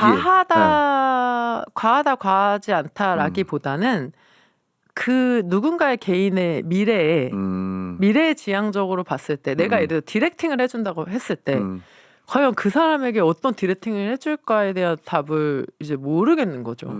왜냐하면 저는 사실 좀 그래도 제 자신에게 감사한 부분이 저도 어떻게 보면 막 뭐 그래 뭐 약간 뭐 섹시한 이미지의 뭐 여성 트레이너 막 이런 걸로 막 이제 일을 했는데 제가 그거에 엄청 집착을 했잖아요. 그럼 저는 지금 자신이 없었을 거예요. 왜냐면 나는 이미 40이 넘었고. 근데 사실 저는 지금은 사실 그게 없어도 나는 뭔가 사람들을 가르쳐주고 뭔가 하는 걸 잘한다는 약간의 그 경험치에서 오는 자신감이라는 게 있고 내가 이제 해나가고자 하는 방향성이라는 게 있는데 어릴 때는 그게 보이지 않는단 말이죠. 그래서 어떻게 보면 지금 뭐 최용준 코치님이나 실제로 이제 좀 영향력이 많으신 선수분들이나 이런 분들이 또 해주셔야 되는 역할이 오랫동안 풀지 못한 숙제가 그거예요. 제 예전에 제 인터뷰나 이런 거 항상 달리는 게 되게 촌스러운데 막 건강 전도사 이런 거 있죠. 건강 전도사 막 여성들의 뭐 아름다움을 찾아준 건강 전도사 그거를 계속 같이 해나가야 된다고 생각을 하는 거죠. 그러니까 비키니 종목에서 뭐 코치를 하고 계신 입장에서도 사람들이 그게 일반인이든 선수들이든 뭔가 좀 명확한 자신의 기준점이나 이런 걸 잡을 수 있게끔 끌어주는 것도 역할이고 그 필드에서 진짜 영향력이 있는 분들도 나 몸 좋은 걸 사람들이 좋아해 준다고 해서 그게 전부가 아니면 좋겠다. 왜냐면 저는 그만큼 영향력이 없는 사람이에요. 그렇기 때문에 그렇게 목소리 낼 수 없지만 왜냐면 저는 선수 출신이 아니고 뭐 병풍밖에 안 해. 시합 뛰셨잖아요. 그래도. 뭐 병풍이요, 근데 병풍. 올림피아도 갔다 오시고. 저는 그 네. 삽질 아이콘이기 때문에 이제 그런 거를 내가 좀 더 먼저 알았었다면, 미리 알았다면 내가 좀 더 방송을 많이 할 때 좀 더 목소리를 낼 수 있었겠다. 그러니까 저 같은 경우도 이 말에 되게 동감하는 것 중에 하나가 뭐냐면 아마도 제가 한번 말씀드린 적이 있을 거예요. 그러니까 저는 이제 어떻게 보면 선수들을 무대에 올리는 일을 하고 있잖아요. 네. 무대에 올리는 일을 하고 그들이 좋은 성적을 받도록 옆에서 서포트를 하는 사람이란 말이에요. 근데 이제 그 다음이 자꾸 없는 거예요. 그러니까 좋은 성적을 냈어. 그러면 그 다음에 이 친구의 뭔가 삶이 조금이라도 더 나아지고 돈을 조금이라도 더 많이 벌고 좋은 삶을 영위했으면 좋겠고 그래야지만 이 시장이 계속 더 크게 돌아간다고 생각을 하는데 결국에는 아까 얘기한 맥락에서 끄집어내서 얘기를 하자면 성적을 내고 나서 돌아가봤자 삶은 달라지지 않는 똑같아요. 시장이 되었고 아까도 제가 잠깐 뭔가 미팅 있어가지고 그런 업체들과 이야기를 하는데 그분들도 똑같이 얘기를 하더라고요. 그분들도 연봉 계약을 하고 진짜 좋은 연봉을 주고 싶어도 그거를 그러니까 내가 그만한 돈을 투자할 만한 그 상품성 있는 상품들이 크게 자기네들은 못 찾겠다는 거예요. 그렇죠, 네. 없죠. 그러려면 그래도 그냥 차라리 일반인 인플루엔서가 훨씬 더 그런 거에서 속히 얘기해서 돈값을 하지. 그렇죠, 그렇죠. 피트니스 선수들은 시즌이 끝나면 뚱뚱해지고, 그렇죠. 혹은 이제 노출 수위도 되게 많아, 이제 다른 일반인들에 비해서 그렇죠. 훨씬 더 높고 그러면 그들이 바라보는 시장에서는 여기다가는 여성들한테 굳이 많은 돈을 쓰지 않아도 되겠다 이렇게 인식들도 많이 생긴 것 같더라고요. 네, 그래서 저는 제가 이제 뭐 어쨌든 오래 일을 하다 보니까 미의 기준, 몸매의 기준, 미의 기준 이런 거에 대한 혼란을 아직도 느껴요. 왜냐하면 전 세계적으로 모든 사람들이 블랙핑크에 열광해요. 근데 그분들은 정말 말랐습니다. 그쵸, 정말 말랐어요. 정말 말랐어요. 그리고 우리가 정말 싫어하는 뾰족한 어깨를 갖고 있어요. 동그란 프레임이 절대 아닙니다. 그러니까 그런 기준들이 너무 다른 거야. 대중시장에서의 말하는 그 소위 잘 팔리는 미와 우리가 이제 대회에 나가서 성적을 받아야 되는 몸의 기준이 너무 다른? 그러다 보니까 이게 저는 지금도 혼란스러울 때가 있어요. 그러니까 저 자신으로 보자면 왜냐면 여자기 때문에 그냥 굉장히 물리적으로 예쁘고 싶은 욕구가 있잖아요. 근데 또 운동에 욕심이 있으니까 그리고 이렇게 해보고 싶으니까 그러니까 그 과정에서 엄청 갈등을 하게 되는데 어떻게 보면 피트니스 시장에서 이제 그 길을 잘 찾으시려면 내가 추구하는 그러니까 나의 추구미에 대한 확실한 것도 나는 필요하다고 생각해. 왜냐면 나는 머릿속으로 막 스타가 되고 싶어. 응? 스타. 소위 말해 막 사람들이 날 많이 알아봤으면 좋겠고 그러면 사실은 너무 이렇게 선수의 기준에 갇혀서 보는 게 정답이 아닐 수도 있잖아요. 사람들은 블랙핑크 리사랑 제니가 예쁜데 나는 막 어깨를 키우는 거에 혈안이 돼 있어. 엉덩이를 키워야 돼. 그러면 너무 그거는 갭이 큰 거야. 그러니까 제 말은 뭐가 하나 좋다 나쁘다가 아니라 나의 기준이 명확해야 그 기준으로 인해서 방향성이 정해지는데 대회는 막 나가. 왜냐하면 타이틀은 있어야 될 것 같고 대회를 막 나가. 그럼 돈을 너무 많이 들여. 막 대회를 나가. 다이어트도 열심히 해.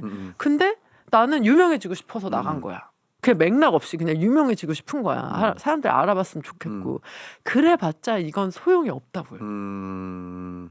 내가 들인 투자에 비해서 너무 효율이 떨어지는. 저는 제가 계속 재수가 좋았다고 얘기하는 게 저는 뭔가 남들하고 다른 스타트 포인트가 있었고 그리고 뭐 많은 삽질을 하기는 했지만 그래도 계속 다른 포인트들을 찾았기 있기 때문에 좀 더 잘 팔린 거죠. 제가 한창 일하던 때도 피트니스 선수들이 있었어요. 있었어요. 저보다 몸 좋고 체지방률이 훨씬 더 낮은 분들이 있었는데 왜 60kg가 넘는 내가 그렇게 방송을 많이 했겠는가를 본다면 저는 그 기준이 명확하게 있었어요. 당시에는. 왜냐하면 저를 보는 건 일반 사람들이었고 그러면 내 기준에 엄마 아빠랑 밥을 못 먹고 말리는 건 의미가 없어. 왜냐하면 내가 사람들한테 다이어트를 시킬 수가 없는 거야. 왜냐하면 내가 그렇게 안 하기 때문에. 그래서 제가 가지고 있는 일반인들에 대한 다이어트나 이런 거는 그냥 그 일반적인 기준에 입각해 있고 그렇기 때문에 나의 미의 기준도 그 기준인데 이제 공부를 하고 계속 이제 이 분야를 알게 되면 너무 욕심이 나잖아요. 운동 그쵸, 좋아하는 그쵸. 사람들은 내 몸만 막 병신 같고 그렇잖아요. 오늘 레슨을 받으면서도 정말 좌절을 몇 번 했는데 나는 왜 이렇게 등신 같을까를 그거에 대한 상충하는 걸 잘 누를 필요가 있다는 거죠. 그러니까 내가 그 스마트한 근데 그거를 해줄 수 있는 게 뭐 코치가 그런 좀 넓은 시야를 가지고 있다면 그런 부분을 조금 해줘도 좋을 것 같고 그런 게 좀 그러니까 어떻게 중요한 것 보면 같아요. 이게 피트니스 씬이 작은 한편으로 제가 느끼기에는 되게 작은 이제 기획사라고 해야 될까? 그 네, 이제 연예계와 전 되게 닮았다고 생각을 해요. 많이 닮았죠. 그러니까 어떻게 보면 되게 작은 연예 이런 씬이랑 되게 비슷하다고 생각을 하는데 그게 결국에는 어떠한 하나의 상품을 만들기 위해서 이제 여러 사람들이 PD도 있고 보컬 트레이너 있고 뭐 춤 선생님 있고 해가지고 연습을 시키고 공들여서 이제 대중들한테 소개를 하게 되고 그렇게 되면서 그거에 따른 재화들을 이제 돈으로 환산을 바꾸는 거잖아요. 근데 요즘 피트니스 씬을 보면 이제 얼추 맥이 되게 비슷한 것 같더라고요. 똑같이 뭔가 열심히 운동하고 시합 준비하고 옆에서 시합 브이로그 한번 찍어줘. 운동 선생님, 뭐 그쵸. 케어 선생님, 무슨 선생님 이렇게 포징 선생님 다 붙어서 하나의 좋은 선수를 만들어서 성적을 내서 사람들한테 소개를 하고 결국에는 어떠한 스폰들도 붙고 이제 이런 것들이 이제 돈으로 연결이 돼서 이제 상품성 있는 선수가 되는 그 과정이 되게 작은 하나의 이런 연예 기획사 씬과 정말 닮아 있다라고 저는 생각을 하거든요. 그럼요. 네.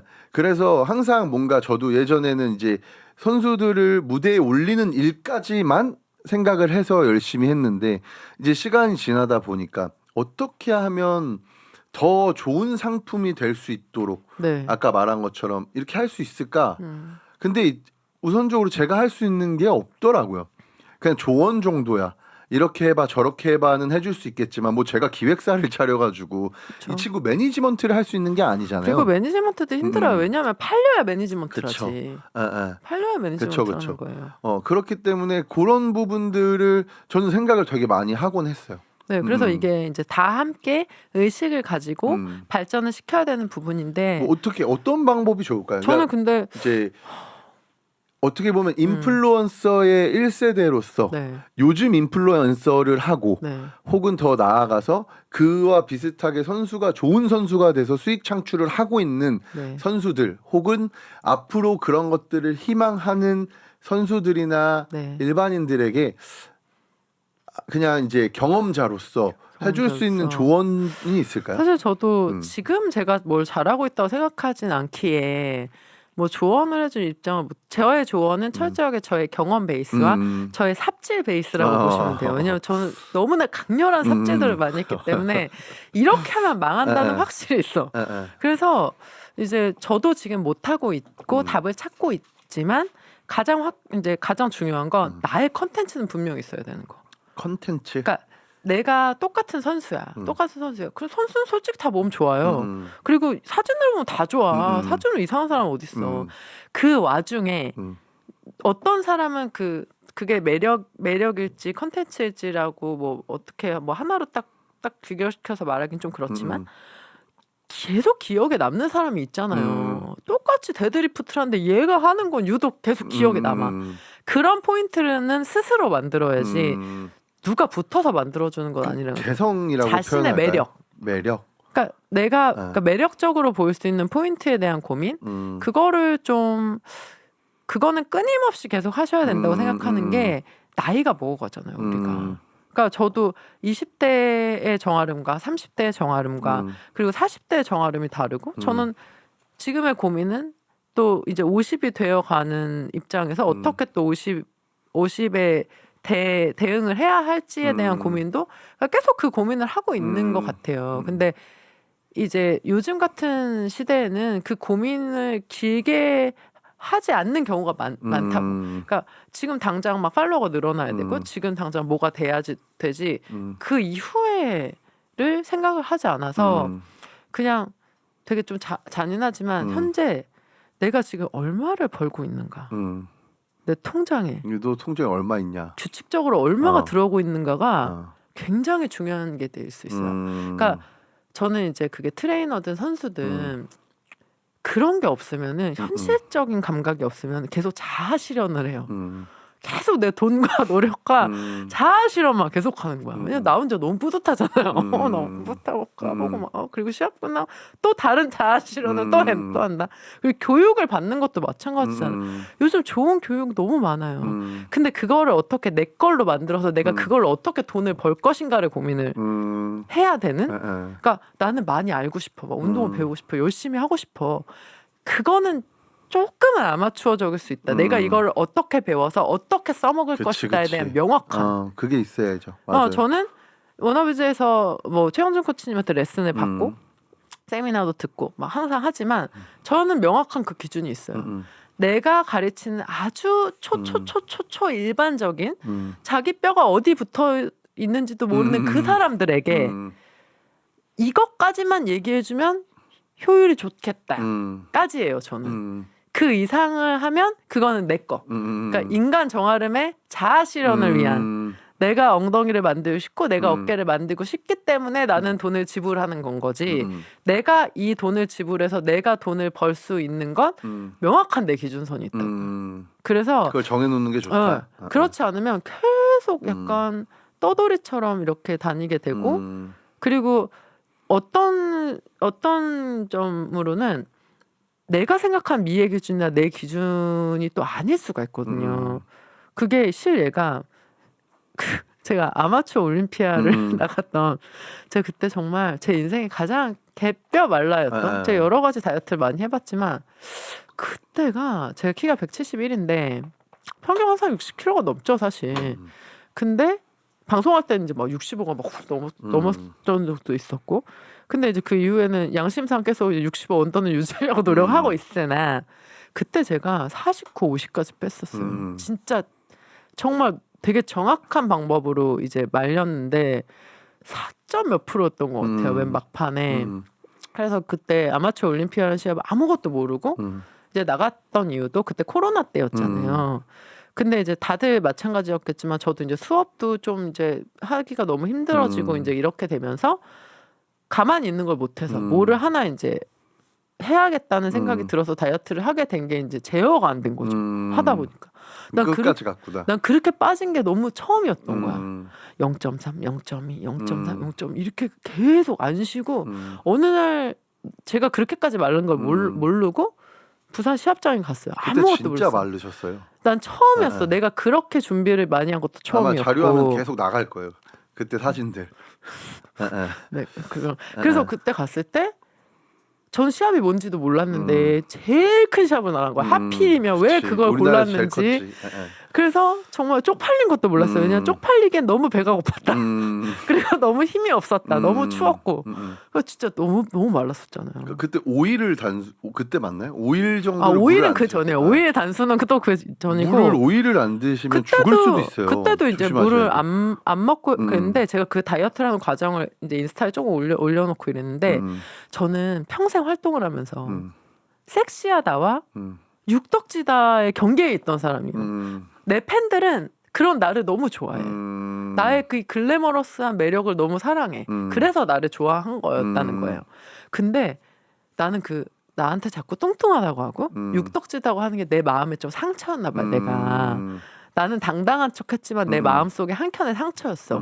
그래서 내가 중간에 이성을 잃었던 게 약간 복수심에 불탔던 것 같아요. 내가 그래서 보여주겠다. 쭉 뺐구나. 그리고 네. 사람들이 내가 살을 빼면 내가 막 뚱뚱하다고 했던 사람들이 날 좋아해 줄 거라고 생각했어. 그런데 웬걸? 복근이 선명해질수록 팔로워가 점점 떨어져 나가기 시작하더라고요. 우수수 진짜. 제 막판에 혈관이 나오면서는 진짜 반토막이 됐어요. 팔로워가. 그때 내가 되게 현타가 왔어요. 나보고 뚱뚱하다고 하더니 지네들 소원대로 뺐더니 왜 또 말랐다고 지랄이야. 이제 이런 현타가 오면서 내가 생각했던 기준이 다 틀렸던 거잖아요. 그러면 그치. 어? 못 사람들이 맞춘 거지. 원했던 거 나한테 원했던 거 내가 기존에 갖고 있던 그 약간의 뭐 글래머스, 글래머스 그 약간 좀 그런 모습 그럼에도 불구하고 되게 당당한 그 매력으로 나를 좋아했던 건데 나는 사람들이 나를 뚱뚱하다고 생각하니까 날씬해져서 보여주고 싶고 그럼 사람들이 날 좋아할 거라고 생각을 한 거야. 그래서 그 상태로 시합장에 나간 거잖아요. 너무 배가 고프고 너무 춥고 막 누구는 막대 사탕을 먹어라 누구는 그래도 뭘 두드리고 막 난리치는 거야. 그래서 그때 막 진짜 꼴찌를 하고 뭐 이제 그랬던 여러 가지 경험들을 보면 이게 아 내가 얼마나 무지했고 막 이제 그랬나를 생각하면서 나처럼 그런 본인의 미적인 기준에 혼란을 겪는 사람이 분명히 있을 거예요. 많아요. 아 그리고 왜냐하면 자꾸 이게 어떻게 보면 사회적인 인식인 거잖아요. 네. 이거는 이쁜 거, 이쁜 몸매고 이거는 이쁘지 않은 거야. 근데 그거는 이제 이 사회가 변하면서 지속적으로 바뀐다고 생각을 네, 그럼요. 해요. 유행처럼 바뀌는 거죠. 맞아, 유행이 더 맞는 말인 것 같아요. 그래서 이제 아름 씨가 그때 한창 방송을 하고 이랬을 때는 정말 그 탄탄한 몸매, 근데 어느 순간부터 그런 것들이 이제 사람들이 몰리기 시작하고 이슈가 되기 시작하니까 몸짱 열풍이 일어나고 네, 네. 처음에는 이제 사람들이 열심히 헬스도 하고 다이어트를 해서 이걸 뽐내고 싶은데 뽐낼 데가 없는 거야. 그러니까 이제 처음에는 바디 프로필 시장이 네, 엄청 이제 그쵸. 흥해서 바디 프로필을 몸짱 프로필을 막 찍기 시작하더니 이제 그거를 사람들한테 뽐내고 싶은데 그래서 대회들이 이제 우후죽순 막 그쵸. 생겨나기 시작한 거고 그러면서 어떻게 보면 요즘 시대의 몸짱과 10년 전에 몸짱의 갭 차이는 정말 빠르게 변했다고 저는 생각을 그쵸, 해요. 엄청 사람들이 다르죠. 생각하는 인식 자체가 너무나도 큰 갭 차이로 지금은 어느 정도 좀 변했다. 네. 그러면 그 시대에 있는 우리가 앞으로 어떠한 제스처와 어떠한 태도를 가지고 이제 앞으로를 맞이해야 되냐. 이게 어떻게 보면 저희들한테는 미션인 거잖아요. 이 그쵸. 지금 씬에 있는 사람들한테. 너무나 어려운 문제예요. 아. 그러니까 저는 항상 이제 활동을 할 때 그 계절의 주기가 너무 명확하게 느껴져. 일단 한 4월 이때부터 엄청 바빠져. 이제 좀 꽃피고 이럴 때부터 방송에서 연락 엄청 온단 말이에요. 그리고 여름 전에는 무조건 살 빼는 거, 다이어트 지겨워 죽겠어. 그리고 이제 추석 때 무렵쯤 되잖아요. 그럼 또 죽어. 왜냐면 네. 사람들 운동 안 하기 시작하거든. 추석 끝나면 또 이제 확 그렇죠. 하죠. 그럼 이제 그때가 이제 추석 끝나고 한 번 더 팔아줘야 돼요. 다이어트를. 왜냐하면 먹고 쪘거든. 그때 또 한 번 빼. 그리고 겨울에 또 좀 잠잠해졌다가 이제 날 좀 풀리기 시작하면 다시 사람들이 다이어트를 하기 시작하고 그러니까 이거를 너무 많이 겪어왔고 네. 그게 사실 지금도 크게 다르지 않고 그래서 이 우리가 풀어야 될 이 문제가 되게 어려워요 사실은. 왜냐하면 미적인 기준이란 것도 어떤 정형화시켜서 딱 할 수 있는 게 아니다 보니까 그래서 이제 현 시대에 활동을 하는 사람들이 되게 중요하다고 저는 생각을 하는 거예요. 왜냐하면 누군가가 그 미의 기준이 되고 누군가가 예를 들어 제가 한창 일을 많이 할 때는 나처럼 되고 싶은 사람이 많아졌을 수 있고 그렇게 되면 되게 극단적인 다이어트라든가 이런 거는 조금 느슨해질 수 있잖아요. 왜냐하면 나의 이상향이 저런 몸이기 때문에 나는 그쵸. 그렇게 마르고 싶지 않아. 네. 그래서 어떻게 보면 시장을 선도하는 사람들이 보여주는 게 네. 의외로 되게 중요할 수 있다고 생각을 하는 거예요. 그러니까 선수로서 다이어트라고 선수로서 몸을 만들고 이건 너무나 당연한 일이지만 그쵸, 당연한 그거를 거고. 보여줌에 있어서 이렇게 해야 맞는 거고 너희는 돼지야 라는 뭐 예를 들어 그런 네. 것들 있잖아요. 저는 제가 이제 수업을 진행할 때 저는 그룹 수업을 하기 때문에 그냥 돼지 같으면 안 돼 뭐 이런 말을 좀 잘 썼었어요. 근데 몇 년 전에 그러니까 제 수업을 듣는 우리 올케는 이제 그림을 그리는 친구인데 그 친구가 저를 한날 부르던 동생이랑 올케가 누나 근데 누나가 너무 그러니까 누나는 되게 앞서 나간 여성으로서 여자들의 운동을 가리키고 싶어하면서 왜 그렇게 시대착오적인 발언을 자꾸 해? 이러는 거예요. 그래서 내가 뭐 그랬더니 누나가 사람들한테 자꾸 돼지 같다고 하는 거 그거 되게 약간 시대착오적인 발언이라는 거예요. 그러니까 예를 들어 막 홍대나 막 이런 쪽 가보면 정말 그러니까 살집이 있는 친구들 다 탱크탑을 입고 다닌단 말이에요. 진짜 너무 약간 외국 같은 분위기가 돼버렸어. 이제 그들은 그래요. 지금 밖에 안 그래요. 돌아다녀서 맞아. 모르겠어요. 모를 수 있어. 네.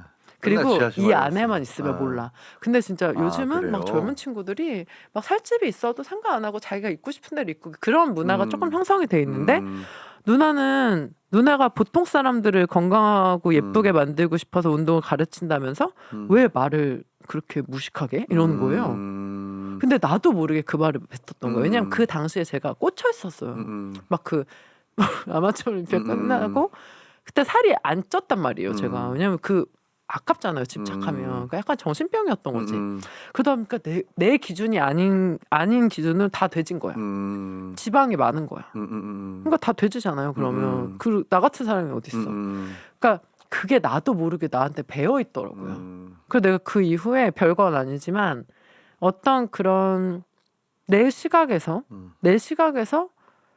이렇게 잘못된 발언을 할 수 있는 거에 굉장히 조심하려고 좀 노력을 해요. 그러니까 선수라면 내가 선수로서 평가되는 자리라면 둥근 모양과 어깨가 굉장히 중요할 수 있지만 그게 내가 가르치는 대상이 예를 들어 그렇지 않은 집단이라면 내가 그 기준만을 가지고 그 사람을 평가하는 건 되게 잘못될 수 있잖아요. 근데 이 매력적인 운동이 사람을 그렇게 만들기 굉장히 쉬워진다는 거야. 그렇죠. 왜냐면 내가 외관으로 자꾸 평가하게 되니까. 그리고 내가 너무 노력을 했잖아. 이걸 만들려고. 내 노력과 내 가치를 또 그런 식으로 좀 이렇게 생각을 하게 되기가 조금 쉬운데 조금 더 이제 넓은 시각으로 바라볼 필요도 있지 않나라는 생각을 저는 늘 좀 조심하려고 하는 부분이요. 그게.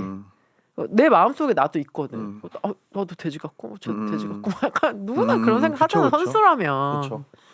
그러다 보니까 뭐 다이어트든 그게 이제 상품성이나 돈을 버는 문제랑 같이 붙었을 때 그렇게 한 가지 시각을 갖고 있으면 절대로 대중시장을 공략할 수가 할 수 없는 거야. 없다. 그러니까 그걸 둘 다 현명하게 잘해야 되는 것 같아요. 내가 선수고, 그러니까 저는 되게 진지한 사람이라 진지해야 재밌는 사람이라 노력을 해서 얻어지는 거를 너무 멋있다고 생각해요. 이런 몸 다이어트 이런 것들은 너무 아름답다고 생각해요. 네. 그런 결과치가. 그래서 발전이 없는 거는 또 재미가 없어. 그러니까 발전을 하게끔 만들어 주는 것도 우리의 역할이잖아요. 그쵸. 사람들이. 제가 지금 이제 인도네시아에 있는데 네. 인도네시아는 이 미적인 기준이 되게 자유분방해요. 그러니까 우리는 그렇게까지 뚱뚱하면 그렇게 옷을 못 입을 것 같은데 또 신경을 안 쓴다는 거죠. 운동복도 막 그냥 너무 처음에 저는 문화 충격이었어요. 사실 그게. 근데 사실 외국에서 좀 일을 해보시면 우리나라 사람들이 그런 기준이 너무 이렇게 좀 각박하다고 해야 되나? 그리고 남들도 좀 평가를 많이 하고 우리나라 사람들이 근데 외국은 상관 안 해요. 이 사람 막 배가 흘러내려도 상관 안 해. 진짜 너무 그리고 너무 즐거워요. 매일 운동하는 걸. 발전이 없어요. 그래서 발전이 없었던. 그래서 제가 이제 가서 운동을 가르치고 하면서 계속 고민을 하는 게 사람들이 너무 맥락 없이 즐거워하니까 운동을 즐겁게만 해요. 근데 그 사람들한테 제대로 가르쳐주면 기준점이 생기기 때문에 자기가 못하는 걸 발견하게 되고 자기의 단점을 고치고 싶어지는 순간 그 재미는 없어 이제. 막 즐거워 죽겠는 건 없다고요 그때부터. 근데 내가 그 사람들을 그렇게 가르쳐준 게 맞는 건지 아니면 그렇게 즐겁게 내버려 두는 게 맞는 건지. 그러니까 어떻게 보면 좀 그냥 되게 있는 척하는 것도 같고 똑똑한 척하는 것 같지만 몸을 키워드로 일을 하고 돈을 버는 사람은 그런 철학적인 고민을 진짜 많이 해야 된다고 생각해요. 저는 그 시대에 맞춰서도 고민을 해야 되고 그래서 아직도 되게 어려워요 그런 게. 뭐 계속 풀어가야 될 숙제죠. 뭐 그런 것들이. 네, 그렇죠.